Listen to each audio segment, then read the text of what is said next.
सभी स्टूडेंट्स को नमस्कार। आज हम बात करने वाले हैं पॉलिटिकल साइंस की जो पुस्तक है उसका चैप्टर नंबर 6 और चैप्टर नंबर 6 का पार्ट 2 पर बात करेंगे, जो कि हमने पढ़ने के बारे में हम पहले बात कर चुके हैं पहली क्लास में। और ये जो चैप्टर है जिसका नाम क्या है, लोकतांत्रिक व्यवस्था का संकट, इसके बारे में बात करनी है हमें।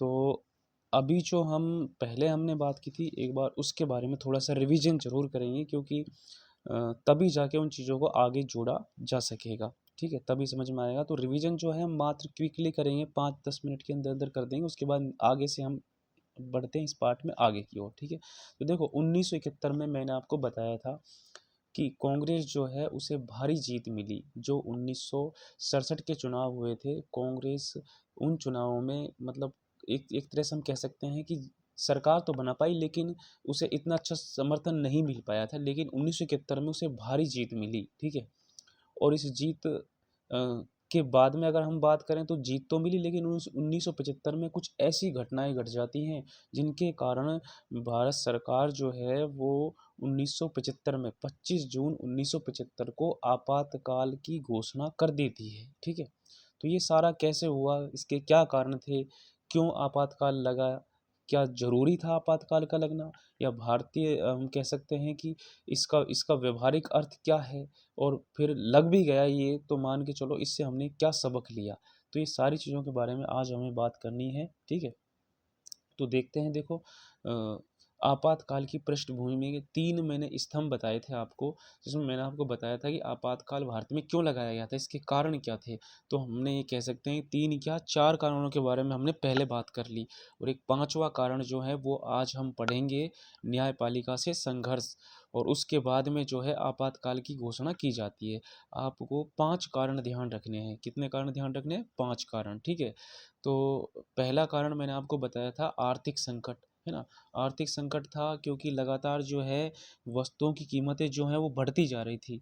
लगातार वस्तु की कीमत बढ़ती जा रही थी, इसलिए जो महंगाई बढ़ रही थी, तो जो हम कहें कि आम जनता है उसके लिए एक तरह से बहुत ज़्यादा परेशानी आ रही थी। ठीक है, तो इसके बाद देखो देखो अगर हम बात करें तो बेरोजगारी फैल रही थी।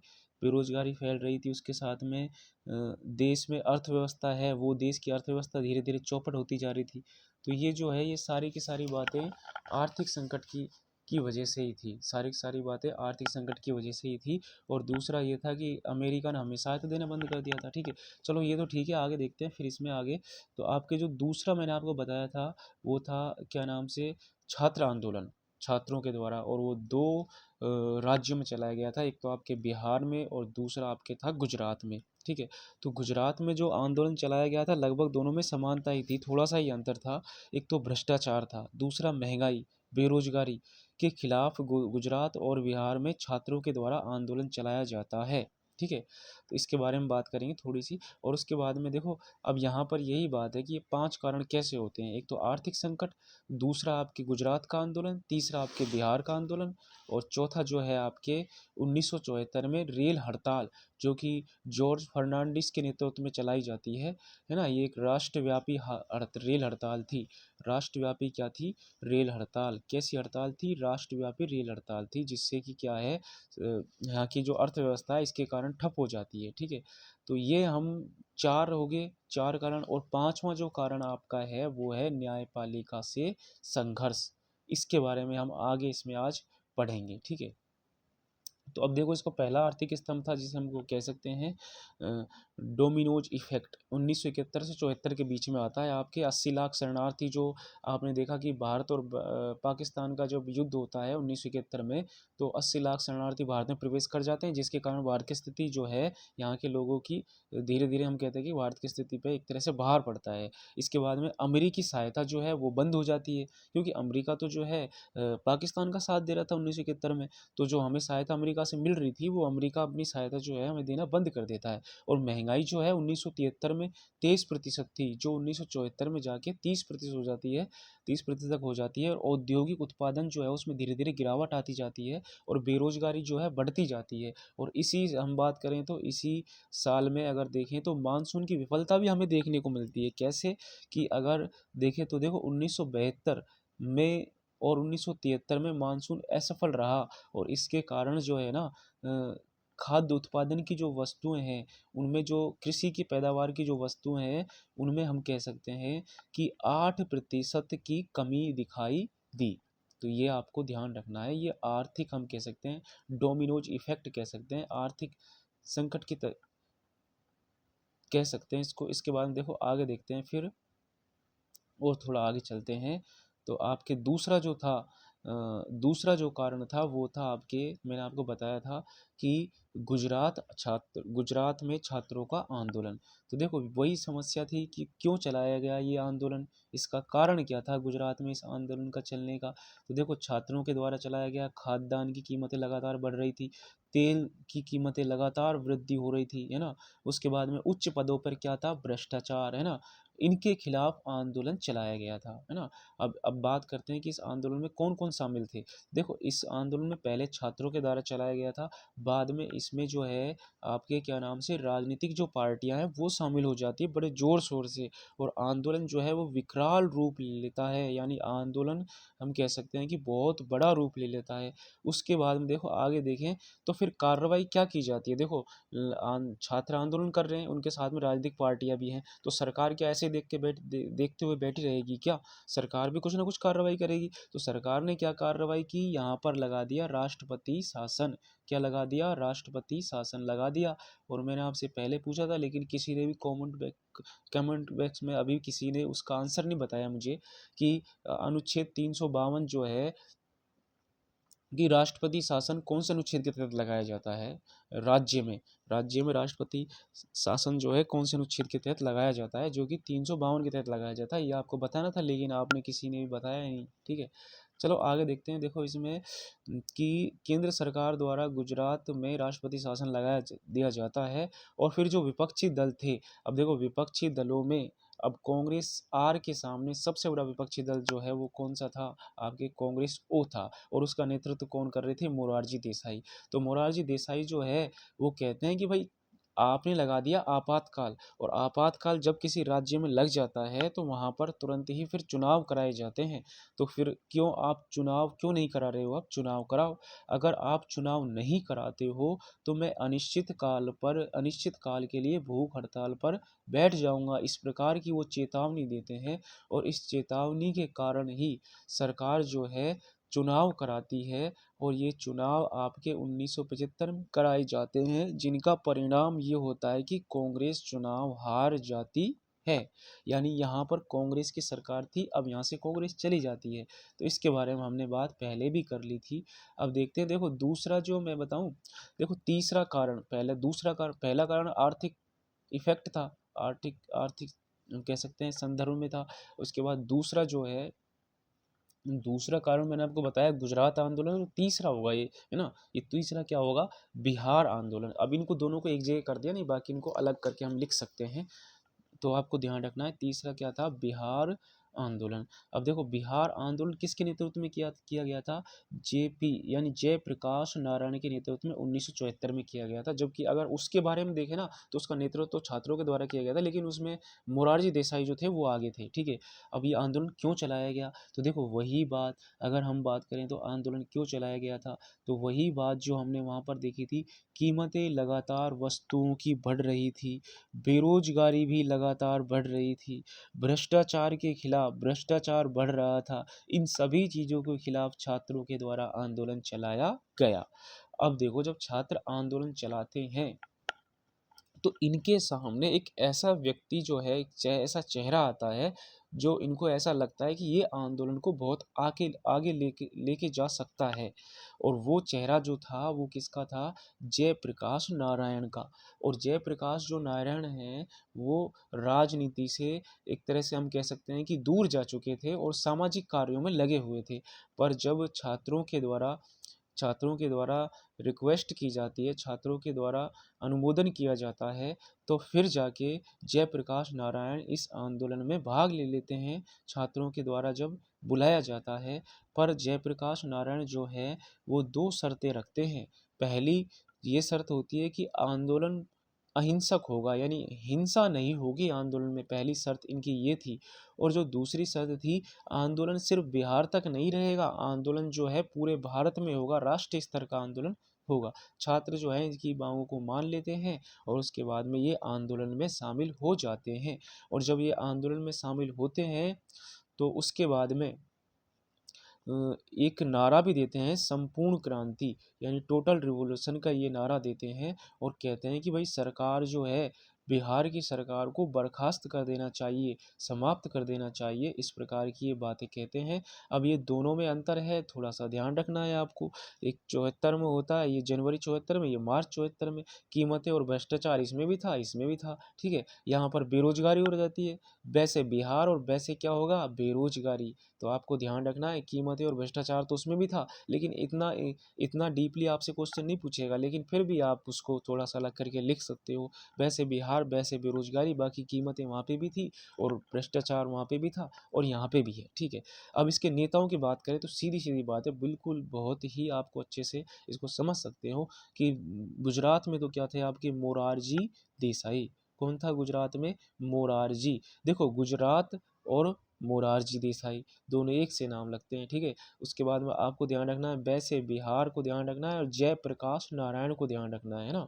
किसको ध्यान रखना है, जयप्रकाश नारायण को, जेपी को ध्यान रखना है।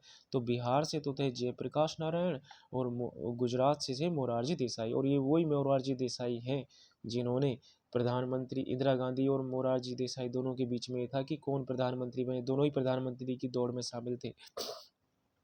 इसके बाद में प्रमुख हम कहें परिणाम, तो देखो परिणाम ये निकलता है कि राष्ट्रपति शासन लग जाता है। कहाँ पर, ये ध्यान रखना है आपको, राष्ट्रपति शासन कहाँ पे लगेगा, राष्ट्रपति शासन आपके लगेगा क्या नाम से जो है गुजरात में। कहाँ पे लगेगा, गुजरात में। लेकिन बिहार में जो है राष्ट्रपति शासन नहीं लगाया जाएगा। क्यों नहीं लगाया जाएगा बिहार में राष्ट्रपति शासन, क्योंकि उन्हें पहले ही पता था कि जैसे गुजरात से हमारी सरकार चली जाती है, वैसे ही बिहार से भी हमारी सरकार चली जाएगी। इसलिए वो जो है राष्ट्रपति यहाँ पर शासन नहीं लगाते हैं और संसद मार्च निकाला जाता है और अंत में ये आंदोलन समाप्त हो जाता है, ठीक है। तो ये सारी चीज़ों के बारे में हमने पहले से ही जो है बात।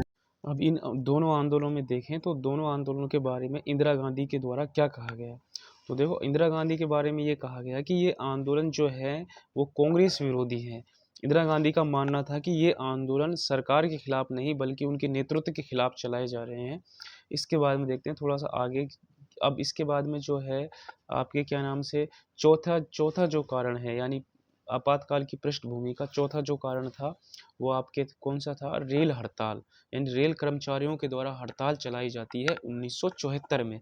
और इसका जो नेतृत्व करते हैं वो आपके कौन थे, जॉर्ज फर्नांडिस। कौन थे, जॉर्ज फर्नांडिस के द्वारा इनका नेतृत्व किया जाता है। अब सबसे बड़ी बात यह है कि आपको थोड़ा सा ध्यान रखना है कि ये जो रेल हड़ताल है क्यों की गई थी। तो इसका कारण ये था कि ये रेल कर्मचारी चाहते थे बोनस। क्या चाहते थे, अपने वेतन में बोनस। और इससे जुड़ी, यानी हम कहें कि रेल सेवा से जुड़ी कुछ कुछ सुविधाएं चाहते थे। उसके बाद में सरकार की जो प्रतिक्रिया थी, सरकार ने कहा कि भाई सरकार ने इनकी मांगों को मानने से इनकार कर दिया। सरकार ने कहा कि आपकी मांगें जो हैं वो नहीं मानी जाएंगी और इसके कारण जो है रेल हड़ताल जो है वो लगातार जारी रहती है, कम से कम 20 दिन तक। ये मानो 20 दिन तक रेल हड़ताल चलती है। और इस रेल हड़ताल का जो प्रभाव होगा वो क्या प्रभाव होगा बताओ।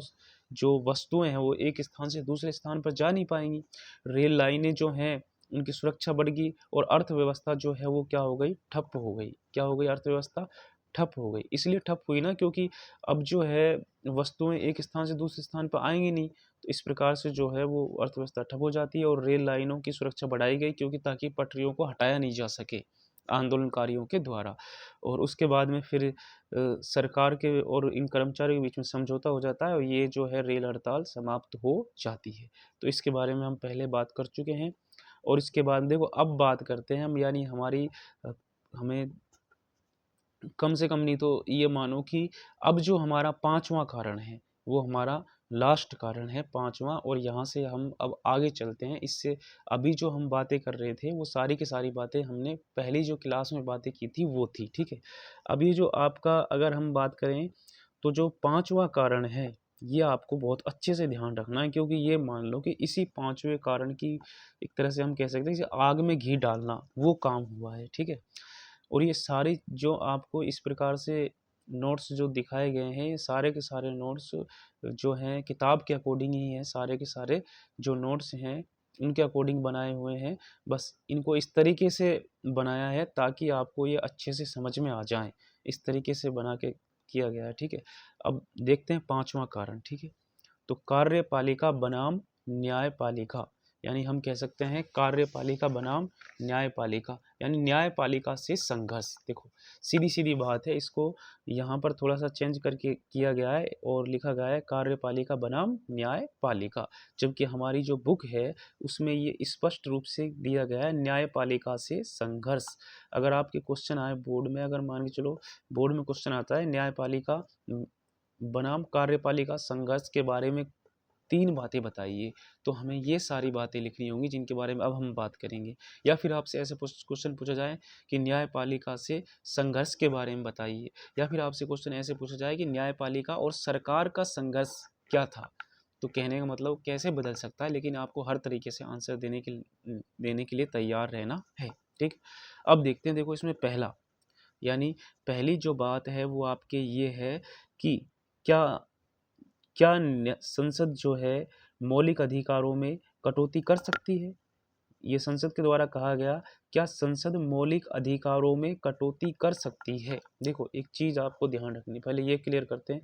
यहाँ पर है आपके कार्यपालिका, कार्यपालिका का कार्य क्या होता है और न्यायपालिका का कार्य क्या होता है। तो न्यायपालिका जो कार्यपालिका है इसका कार्य ये होता है कि जो देखो सरकार के अंग होते हैं 3, कितने होते हैं सरकार के अंग, 3 होते हैं सरकार के अंग, जिसमें पहला होता है विधायी पालिक, मतलब पहला जो सरकार का अंग है वो क्या होता है व्यवस्थापिका यानी विधायिका, जिसका कार्य होता है कानूनों को बनाना, जबकि कार्यपालिका का कार्य होता है कानूनों को लागू करना, ठीक है।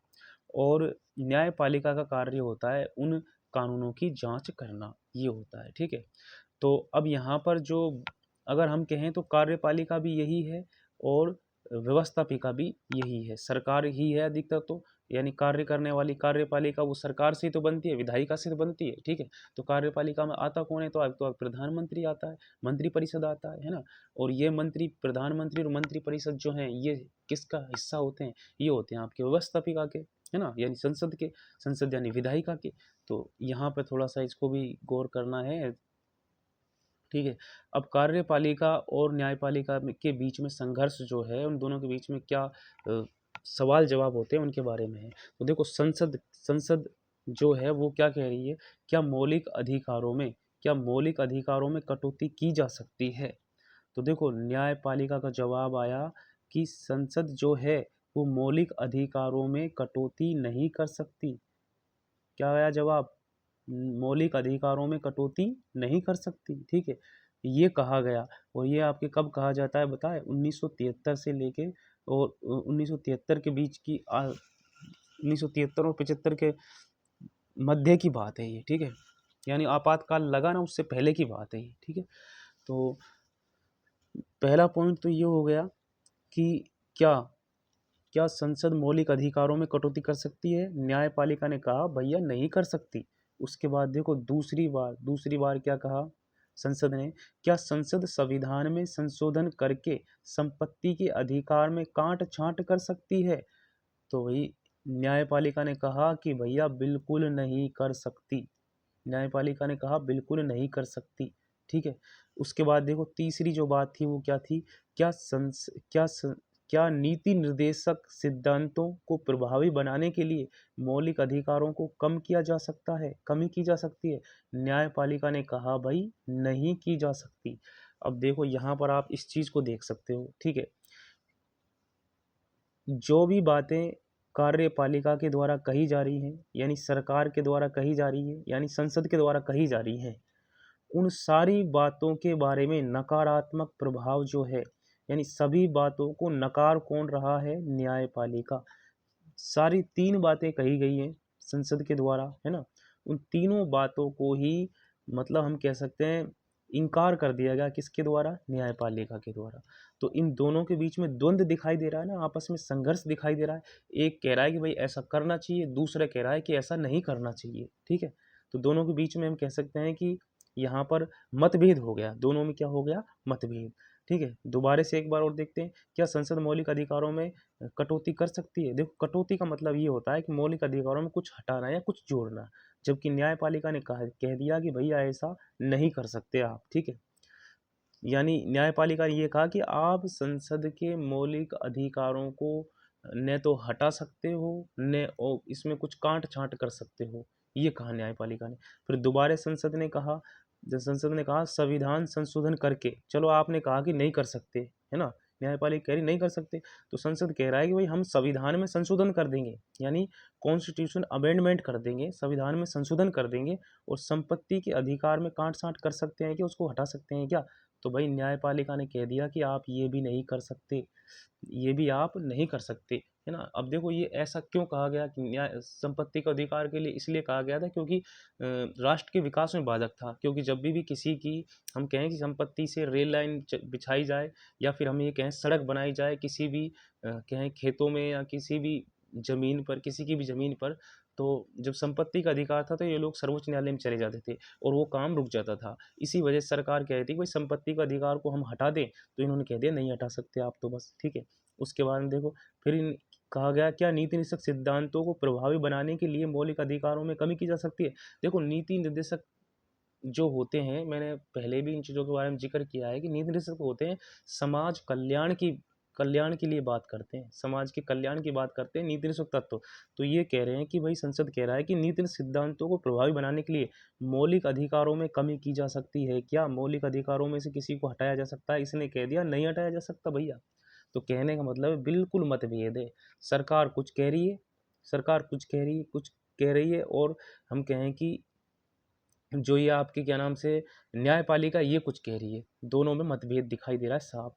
इसके बाद में देखो आगे देखो, इन संवैधानिक मामलों ने सरकार और न्यायपालिका के बीच में भारी तनाव पैदा कर दिया। अब देख लो आप, इन विवादों के माध्यम से ही सरकार और न्यायपालिका के बीच में ये मानो ऐसा विवाद हो गया, आपस में एक दूसरे के प्रतिद्वंदी हो गए, बहुत भयंकर विवाद। ठीक है, आगे देखते हैं। देखो इसके बाद में फिर एक न्यायालय जो है आपके नाम से, ये जो है केरल केरल उच्च न्यायालय जो था, उसने एक ऐतिहासिक फैसला लिया। केरल उच्च न्यायालय ने एक ऐतिहासिक फैसला लिया, और उसने क्या फैसला लिया? उसने कहा, ऐतिहासिक फैसला लिया, केशवानंद भारती 1973, ये आपको ध्यान रखना। देखो ये वैसे तो 11th क्लास में था भी, है ना। केशवानंद भारती मुकदमा 1973, और ये कहाँ का था? केरल का था। तो इसने क्या कहा, तो उसके बारे में देखते हैं। तो इसने सर्वोच्च न्यायालय ने एक ऐतिहासिक फैसला सुनाया कि सरकार संविधान में संशोधन कर सकती है। सरकार जो है केशवानंद भारती मुकदमा जो केरल राज्य के नाम से था, इसमें ये कहा गया है कि सर्वोच्च न्यायालय ने एक ऐतिहासिक फैसला सुनाया कि सरकार संविधान में संशोधन तो कर सकती है, परंतु मूल ढांचे में परिवर्तन किए बिना, यानी इसका बेसिक जो स्ट्रक्चर है उसमें कोई परिवर्तन नहीं किया जाएगा, है ना। तो कर सकती है ना। ऐतिहासिक फैसला जिसका नाम क्या था? केशवानंद भारती, केरल केशवानंद भारती बनाम मुकदमा 1973। इसमें सर्वोच्च न्यायालय द्वारा ये कहा गया कि इसमें सर्वोच्च न्यायालय द्वारा ये कहा गया कि भाई इसके मूल ढांचे में परिवर्तन किए बिना जो सरकार है वो मौलिक अधिकारों में संशोधन कर सकती है। तो देखो ये मूल ढांचा है, पिलर। इसका मूल ढांचा का मतलब ये होता है कि ऐसा नहीं कि आप सारे के सारे मौलिक अधिकारों को हटा दो। हाँ, आपको लगता है कि कोई मौलिक अधिकार में समस्या है तो उसको आप हटा सकते हो, पर वो भी कैसे? संविधान में संविधान संशोधन करके, लेकिन मूल ढांचा को परिवर्तित नहीं किया जाएगा। मूल ढांचा ऐसा ही रहेगा, कुछ थोड़ा बहुत हटा जोड़ सकते हैं। ठीक है, तो ऐसा कहा गया। उसके बाद देखते हैं, देखो आगे परिणाम, इस फैसले ने सरकार की असीमित शक्तियों पर रोक लगा दी, जिससे टकराव चरम पर पहुंच गया। और ये कह सकते हैं कि फिर जब ये हुआ तो फिर सरकार और उसके बीच में, दोनों के बीच में बहुत ज़्यादा, एक तरह से हम कह सकते हैं कि हम कह सकते हैं दोनों के बीच में मतभेद ज़्यादा हो गया था। अब देखो इसके बाद भी यहीं पर ये मतभेद खत्म नहीं हुआ था, मतभेद आगे भी और बढ़ने वाली ऐसी काफ़ी सारी चीज़ें थी। तो देखो परंपरा का टूटने का मतलब ये है कि मुख्य न्याय, देखो मैंने पहले बताया है कि जब भी मुख्य न्यायाधीश की नियुक्ति की जाती है तो उसमें ध्यान ये देखा जाता है कि भाई वरिष्ठ जो न्यायाधीश होता है, यानी जो वरिष्ठ न्यायाधीश होता है, जैसे मान के चलो 5 न्यायाधीश हैं, एक की 52 वर्ष है, एक की 56 वर्ष है, एक की 58 वर्ष है, एक की 54 वर्ष है। तो इन सभी चारों पांचों न्यायाधीशों में से जिसकी उम्र ज़्यादा होगी, जो ज़्यादा वरिष्ठ होगा, उसको न्यायाधीश बनाया जाता था। पहले की यही नियम था कि उस व्यक्ति को ही सर्वोच्च न्यायालय का न्यायाधीश बनाया जाएगा जिसकी जो वरिष्ठ होगा, जिसकी उम्र जो है वो ज़्यादा होगी, है ना? इस प्रकार से। तो जैसे मान चलो मैंने आपको बताया कि एक की 52 है, एक की 54 है, एक की 53 है, एक की 56 है। तो वरिष्ठ इसमें से वो होगा 56 वर्ष वाला न्यायाधीश, तो उसको बनाया जाना चाहिए। तो यहाँ पर यह जो आपको दिखाया गया है परंपरा का टूटना, इसका मतलब ये है कि अब वरिष्ठ न्यायाधीश को तो बनाया नहीं है और जो जूनियर हैं, उससे छोटे न्यायाधीश हैं जिनकी उम्र कम है, उनको न्यायाधीश बना दिया। तो यही है परंपरा का टूटना। तो अभी आप देखो इसमें आगे हम देखें तो आपके 1973 में सर्वोच्च न्यायालय के मुख्य न्यायाधीश का पद खाली था। कब की बात है भैया? 1973 की। 1973 की बात है और सर्वोच्च न्यायालय का मुख्य जो न्यायाधीश का पद है वो खाली था। और पुरानी परिपाटी का मतलब होता है पुरानी परंपरा, यही थी कि सबसे वरिष्ठ न्यायाधीश को ही नियुक्त किया जाएगा, सबसे वरिष्ठ न्यायाधीश को ही नियुक्त किया जाएगा। लेकिन ऐसा हुआ नहीं। हुआ कैसा? सरकार ने 3 वरिष्ठ न्यायाधीशों को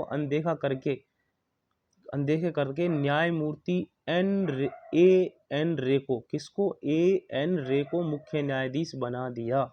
किसको बना दिया? ए एन रे को मुख्य न्यायाधीश बना दिया। अब बताओ, विवाद का कारण और गहराया ना, क्योंकि न्यायपालिका और सरकार के बीच में पहले भी विवाद चल रहा था। अब ऐसा लग रहा है कि भाई सरकार जो है, सरकार को करना तो ये चाहिए था कि भाई जो सबसे वरिष्ठ है उसको न्यायाधीश बनाया जाना चाहिए था, लेकिन वरिष्ठ को नहीं बना के इन्होंने जो जूनियर है, जो उम्र में छोटा है, उसको न्यायाधीश बना दिया। तो और ज़्यादा विवाद बढ़ गया ना, बढ़ा ना विवाद। तो यही चीज़ थी, पहले से विवाद चल रहा था और ज़्यादा विवाद बढ़ गया।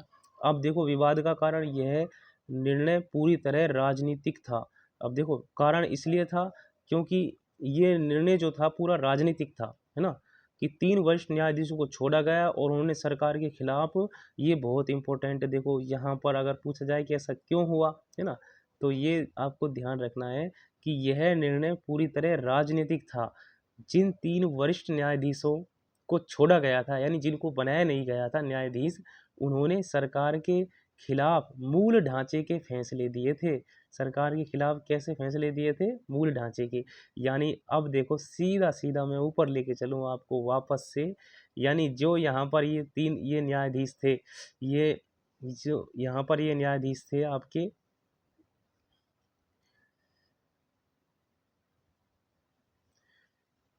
यहाँ पर जो ये न्यायाधीश थे आपके, जिसमें ये कहा गया कि क्या मौलिक अधिकारों में संसद कटौती कर सकती है, इन्होंने कहा नहीं कर सकती। ये वही न्यायाधीश हैं, ठीक है। जैसे कि यहाँ पे कहा कि भाई संसद जो है, दूसरे नंबर पे ये कहा कि संसद संविधान में संपत्ति के अधिकार में काट छांट कर सकती है, इसने कहा नहीं। तो ये जो फैसले दिए गए थे ना, ये सारे के सारे फैसले मैं आपको बताऊं, इन्हीं 3 न्यायाधीशों के द्वारा दिए गए थे। इन्हीं 3 न्यायाधीशों के द्वारा ये फैसले दिए गए थे। इसीलिए इन 3 न्यायाधीशों को छोड़ा गया और जो जो जूनियर न्यायाधीश था उसको न्यायाधीश के पद पर नियुक्त किया गया था। तो अब आपको अच्छे समझ में आ गया होगा कि भाई ऐसा क्यों किया गया कि तीनों को छोड़ा गया, ठीक है।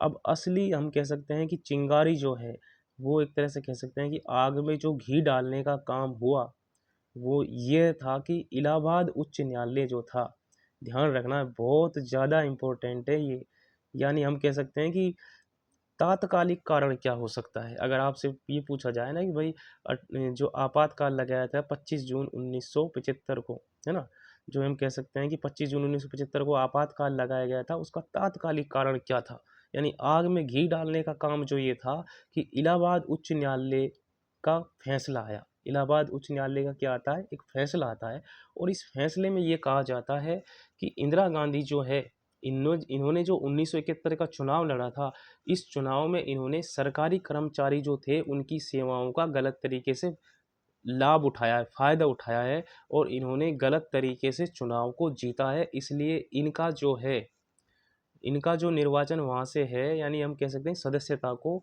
रद्द कर दिया जाता है। ऐसा निर्णय दे देता है क्या नाम से, इलाहाबाद उच्च न्यायालय। अब देखो इसके अकॉर्डिंग देखते हैं हम, ठीक है।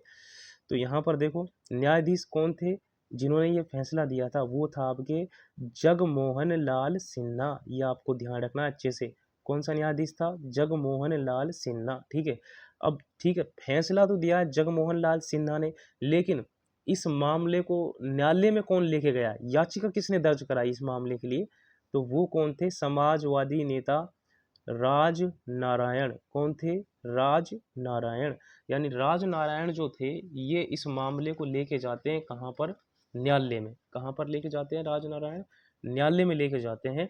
और वो इसलिए लेके जाते हैं क्योंकि उनको ऐसा लग रहा था कि भाई इंदिरा गांधी जो है गलत तरीके से चुनाव लड़ी है, इसलिए वो लेके जाते हैं इसको कहाँ पे, क्या नाम से आपके, कहाँ पे लेके जाते हैं, सर्वोच्च न्यायालय में, उच्च न्यायालय में, इलाहाबाद उच्च न्यायालय में लेके जाते हैं। अब देखो आरोप क्या लगाया इनके ऊपर कि चुनाव प्रचार में सरकारी कर्मचारियों की सेवाओं का अवैध इस्तेमाल किया है। किसने, इंदिरा गांधी ने अवैध इस्तेमाल किया है, इंदिरा गांधी ने। इसीलिए इसीलिए इंदिरा गांधी का लोकसभा निर्वाचन अवैध है, इनवैलिड है। यानी इनको अब इनकी सदस्यता खत्म कर दी जाती है। और ये फैसला आपके आता है, ध्यान रखना कब आता है, यह आता है आपके 12 जून को। कब आता है, 12 जून को ये फैसला आता है, इलाहाबाद न्यायालय इस फैसले को देता है, ठीक है। अब देखो बताओ आप, इंदिरा गांधी के ऊपर क्या बीत रही होगी, जो मतलब एक देश की प्रधानमंत्री है और उसकी जो सदस्यता है लोकसभा की वो अवैध घोषित कर दी जाती है। तो देखो उससे पहले ही तो सरकार में और न्यायपालिका में विवाद चल ही रहा था, और जब ऐसा निर्णय आ जाता है तो ये मान लो फिर तो बहुत ही, एक तरह से हम कह सकते हैं कि विवाद का जो है और भी ज़्यादा डग मतलब सामने दिखने लगा। और देखो इसका अर्थ यही था, अब देखो इसका अर्थ क्या था जब इन्होंने अवैध घोषित कर दिया, तो इसका अर्थ यह था कि इंदिरा गांधी अब सांसद नहीं रही, और 6 माह के अंदर दोबारा निर्वाचन नहीं होता है तो प्रधानमंत्री पद उनको छोड़ना पड़ेगा। इन सारी चीज़ों के बारे में हम पढ़ चुके हैं पहले। तो अगर मान चलो किसी सदस्य की सदस्यता हटा दी जाती है, तो यहाँ पर इनकी सदस्यता गलत ठहरा दिया गया। तो ये कहा गया कि अगर ये चुनाव जो है आपके 6 महीने के अंदर, कितने महीने के अंदर, 6 महीने के अंदर अगर दोबारा नहीं होता है, 6 महीने के अंदर दोबारा नहीं होता है, तो इनकी जो सदस्यता है वो क्या कर दी जाएगी, समाप्त कर दी जाएगी, और उन्हें प्रधानमंत्री पद छोड़ना पड़ेगा। अब देखो दबाव का चरम, न्यायपालिका और सड़क पर संग्राम। तो देखते हैं आगे, देखो इसमें क्या होता है। तो देखो न्यायपालिका और कुछ नेताओं के द्वारा फिर क्या संघर्ष किया जाता है। तो देखो 24 जून, अब आपको ये ध्यान रखना है, ये निर्णय कब सुनाया गया था, 12 जून को, किसके द्वारा, इलाहाबाद न्यायालय के द्वारा। अब देखो 24 जून को, 24 जून 1975 को सर्वोच्च न्यायालय में इंदिरा गांधी जो है सर्वोच्च न्यायालय में चली जाती हैं इस मामले को लेके, क्योंकि देखो ये उच्च न्यायालय का मामला है। उच्च न्यायालय होते हैं राज्य में, ठीक है। जब कोई व्यक्ति उच्च न्यायालय यानी राज्य के जो न्यायालय होते हैं उनसे संतुष्ट नहीं होता है, तो वो कहाँ पे जाता है, सर्वोच्च न्यायालय में। और मैं आपको एक बात बताऊं, सर्वोच्च न्यायालय में अभी हमने थोड़ी देर पहले ये देखा कि 3 न्यायाधीशों को छोड़कर एक ऐसे जूनियर न्यायाधीश को न्यायाधीश बनाया जाता है जिसका नाम क्या था, एन रे, है ना, इसको बना दिया जाता है। और जबकि ये इंदिरा गांधी के द्वारा बनाया जाता है इसको, जबकि 3 न्यायाधीश जो थे जूनियर उनको छोड़ा जाता है। तो सर्वोच्च न्यायालय में कौन बैठा है, इंदिरा गांधी का, हम कह सकते हैं जिसको इंदिरा गांधी ने बनाया था वो सर्वोच्च न्यायालय में बैठा है। तो इंदिरा गांधी के पक्ष में निर्णय देगा या विपक्ष में निर्णय देगा, तो सीधी सी बात है इन इंदिरा गांधी के पक्ष में ही निर्णय देगा, है ना। जबकि इलाहाबाद उच्च न्यायालय ने तो दिया इस प्रकार का निर्णय, जबकि सर्वोच्च न्यायालय में इस प्रकार का निर्णय नहीं दिया जाए, क्योंकि बनाया किसने उसको, इंदिरा गांधी ने, ठीक है। ये ध्यान रखना है। अब देखो इंदिरा गांधी 24 जून को जाती है ना, 1975 में सर्वोच्च न्यायालय में, और आंशिक स्टे लेके आती है। सर्वोच्च न्यायालय ने सर्वोच्च न्यायालय सर्वोच्च न्यायालय ने सर्वोच्च न्यायालय ने उच्च न्यायालय के फैसले को आंशिक स्टे लगा दिया, और इस स्टे लगा दिया, और क्या कहा, शर्त यह है कि जब तक अपील की सुनवाई नहीं होती है, जब तक इंदिरा गांधी के बारे में अच्छे से सुनवाई नहीं होती है, इंदिरा गांधी जो है वो सांसद बनी रहेंगी, लेकिन लोकसभा की कार्रवाई में भाग नहीं लेगी। देखो जब सांसद रहेगी तो प्रधानमंत्री रहेगी, ठीक है। अब लोकसभा की कार्रवाई में भाग अगर नहीं भी लेती है तो कोई फर्क नहीं पड़ता, ठीक है। अगर 6 महीने तक वो लोकसभा कार्यवाही में भाग नहीं लेगी तो कोई फर्क नहीं पड़ेगा, ठीक है। लेकिन प्रधानमंत्री के पद से तो नहीं हटी ना, तो प्रधानमंत्री के पद पे वो रहेगी ही। अब देखो बात ये है कि 24 जून को तो ये फैसला सुनाया सर्वोच्च न्यायालय में। अब सुनो 25 जून को क्या होता है, तो 25 जून 1975 को जेपी आंदोलन यानी जयप्रकाश नारायण के द्वारा आंदोलन चलाया जाता है। वही जयप्रकाश नारायण जिन्होंने बिहार आंदोलन का क्या किया था, नेतृत्व, ठीक है। तो यहाँ पर ध्यान रखना है आपको कि रामलीला मैदान यानी दिल्ली में जयप्रकाश नारायण जेपी के नेतृत्व में राष्ट्रव्यापी सत्याग्रह की घोषणा इंदिरा गांधी के इस्तीफे की मांग की। और एक मतलब उन्होंने कहा कि हम एक राष्ट्रव्यापी पूरे देश में क्या करेंगे, आंदोलन चलाएंगे, या तो इंदिरा गांधी जो है वो अपना क्या दे दे, इस्तीफा दे दे प्रधानमंत्री पद से, नहीं तो हम पूरे देश में राष्ट्रव्यापी हड़ताल करेंगे और आंदोलन चलाएंगे। इस प्रकार से कहा जाता है किसके द्वारा, जयप्रकाश नारायण के द्वारा, है ना, यानी जेपी के द्वारा कहा जाता है। और इसके बाद में देखो ये तो इसके द्वारा कहा जाता है, और फिर ऐतिहासिक आह्वान भी किया जाता है। जेपी ने किया, ये भी जेपी ने सेना और पुलिस, देखो ये देखो, सेना और पुलिस और सरकारी कर्मचारियों से अपील की कि वे सरकार के अनैतिक और असंवैधानिक आदेशों की पालना न करें। देखो कितनी बड़ी, कितनी मतलब ऐसी ऐसी चीज़ें हो रही हैं जो नहीं होनी चाहिए थी लोकतंत्र के हिसाब से। तो हम कह सकते हैं कि भाई अब ये हो तो रहे, लेकिन इनको वैसे भी शांत किया जा सकता था सेना के बल पे या पुलिस के बल पे भी।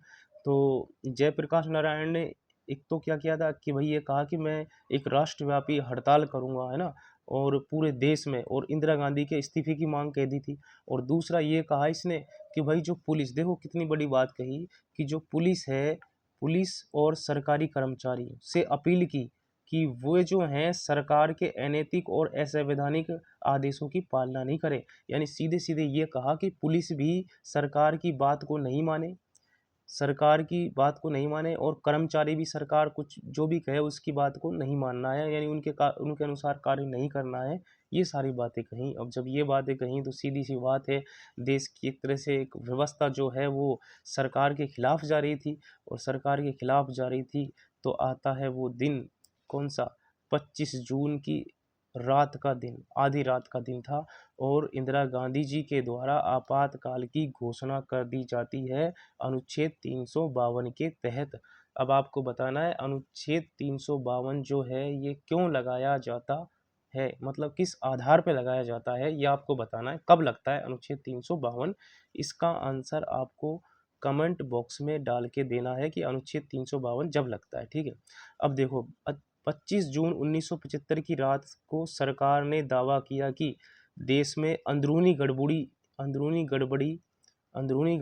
की आशंका है। ये 25 जून की रात को ही सरकार ने घोषणा कर दी कि भाई देश में अंदरूनी गड़बड़ी है, और इस गड़बड़ी के कारण ही जो है आपातकाल लगा दिया जाता है। अब देखो आगे, प्रधानमंत्री की सिफारिश पर राष्ट्रपति फखरुद्दीन अली अहमद ने तुरंत संविधान अनुच्छेद 352 के तहत राष्ट्रपति शासन क्या है लगा दिया गया। यानी फखरुद्दीन अली अहमद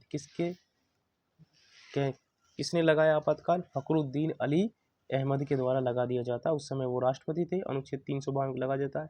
अब देखो ऑपरेशन मिडनाइट, ये क्या था, ऑपरेशन मिडनाइट क्या था, इंपॉर्टेंट है। तो ऑपरेशन मिडनाइट जो था ये था कि आधी रात के बाद सभी अखबारों, जितने भी अखबार है ना, क्योंकि पता चलेगा अखबारों के माध्यम से, यानी आधी रात के बाद जितने भी अखबार थे, सभी अखबारों, ये हम कह सकते हैं सभी अखबारों के दफ्तरों की बिजली जो है वो काट दी जाती है, और अगली सुबह कोई खबर न छपे, सरकारी कामकाज ठप होने के डर से यह एक खौफनाक कदम उठाया गया था। यानी सरकारी कामकाज जो है ठप नहीं हो, इसलिए ये कदम उठाया गया था। एक तरह से हम कह सकते हैं कि अखबारों जो थे, अखबार समाचार पत्र थे, उनकी दफ्तरों की जो लाइट है वो काट दी जाती है, ताकि अब वो छपे नहीं और अगले दिन पता ही नहीं चले जनता को भाई क्या हो रहा है क्या नहीं हो रहा है ना, इसलिए ऐसा किया गया था। अब आगे देखते हैं, देखो आपातकाल के परिणाम, विरोध, हड़तालें, है ना, और इसके साथ हुआ क्या, देखो सभी प्रकार के विरोध आंदोलन और हड़तालों पर तुरंत रोक लगा दी गई, और उनके अनेक विपक्षी नेताओं को रातों रात जेल में डाल दिया गया। यानी जो भी ये हड़ताल चल रही थी, इन पर क्या लगा दी, रोक लगा दी गई तुरंत की तुरंत। इन पर क्या लगा दी, तुरंत की तुरंत रोक लगा दी गई कि जितनी भी ये जैसे कि जयप्रकाश नारायण था, है ना, तो उनके द्वारा जो ये आंदोलन किया जा रहा था उस समय, सभी प्रकार के विरोध आंदोलनों और हड़तालों पर तुरंत रोक लगा दी गई थी और अनेक विपक्षी नेताओं को रातों रात जेल में डाल दिया गया। ये रात को ही, मतलब जिस दिन रात को ये लगाया गया 25 जून की रात को ही सारा हो गया था काम ये। और संगठनों पर प्रतिबंध लगा दिया गया। सामाजिक और सांप्रदायिक गड़बड़ी की आशंका का हवाला देते हुए हम कह सकते हैं, किसके कारण लगाया आपातकाल? सामाजिक और सांप्रदायिक गड़बड़ी की आशंका का हवाला देते हुए आरएसएस और राष्ट्रीय स्वयंसेवक और जमात ए इस्लामी पर प्रतिबंध लगा दिया गया। यानी ये जो संगठन थे, है ना, ये समाचार पत्रों से आधारित थे, ये जो संगठन थे इन पर भी क्या लगा दिया? प्रतिबंध लगा दिया जाता है। इसके बाद देखो मौलिक अधिकारों का निलंबन, और ये कह सकते हैं कि हम कई प्रकार के जो मौलिक अधिकार हैं उनको भी क्या कर दिया जाता है? समाप्त कर दिया जाता है। किसके कारण?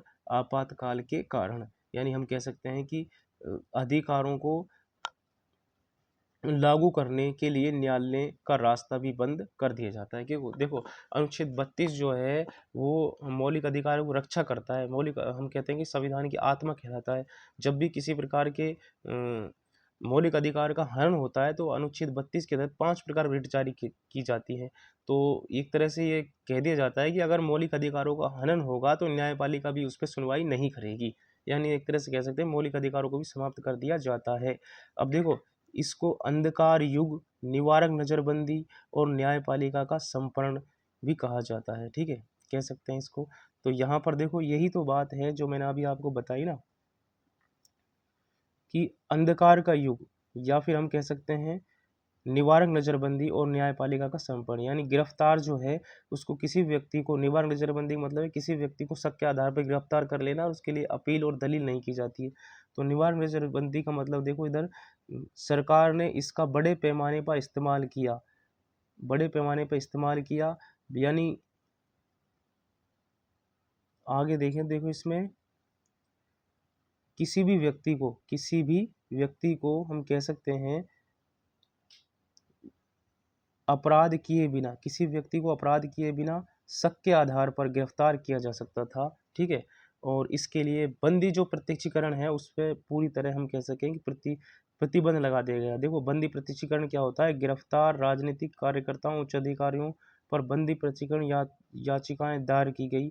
कई उच्च न्यायालयों ने माना कि नागरिक अपनी गिरफ्तारी की चुनौती दे सकता है, लेकिन सरकार ने कहा भाई ऐसा नहीं है। ठीक है, तो अप्रैल 1976 में सर्वोच्च न्यायालय की संवैधानिक पीठ ने उच्च न्यायालयों के फैसले पलट दिए और सरकार की दलील मान ली। नागरिकों के पास न्यायालय जाने का कोई अधिकार नहीं है। यानी जो भी न्यायालय थे उन्होंने कहा कि भाई, जो उच्च न्यायालय उन्होंने कहा कि भाई अनुच्छेद 32 के तहत ये बंदी प्रत्यक्षीकरण, यानी बंदी को न्यायालय में पेश किया जाए तो उसको तो किया जाना चाहिए ना। लेकिन सर्वोच्च न्यायालय ने 1976 में जो खंडपीठ है, यानी खंडपीठ का मतलब ये होता है इसकी जो छोटी अधीनस्थ जो न्यायालय हैं उनको ये जो फैसला था कि भाई सुनने का अधिकार दिया जाएगा, उसको क्या कर दिया? पलट दिया कि आप ऐसा नहीं कर सकते। तो इस प्रकार से ये था। इसके बाद में है निष्कर्ष। अगर हम देखें तो लोकतंत्र सबसे कठिन परीक्षण है। देखो इस अध्याय में हमने जैसे कि देखा, हमें दिखाया गया है कि कार्यपालिका और न्यायपालिका के बीच में संवैधानिक टकराव और भारत को उसके सबसे गहरे लोकतांत्रिक संकट आपातकाल की ओर धकेल दिया। ठीक है, तो इसके बारे में देखो इसमें आगे है जो हमने इसमें देखा है। तो आपके न्यायपालिका से तनाव तो था ही। ठीक है, उसके बाद में जो है आपके न्यायपालिका से तनाव 1973 में चालू होता है। फिर इलाहाबाद न्यायालय का फैसला, फिर आपातकाल की घोषणा और अंत में अधिकारों को क्या की जाती है? समाप्त किया जाता है और 25 जून को आपातकाल लगाया जाता है। तो आज हमने यहाँ तक पढ़ा है और अब जो है इससे आगे हम अगली क्लास में पढ़ेंगे। ठीक है, तो अगला जो हमारा टॉपिक होने वाला है वो हमारा टॉपिक क्या होगा? आपातकाल के परिणाम। क्या होगा अगला? आपातकाल के परिणाम। ठीक है, तो आप सभी को धन्यवाद आज की इस क्लास में। और अगर कोई क्वेश्चन मन में हो तो उसको आप कमेंट करके भेज सकते हो। ठीक है, धन्यवाद।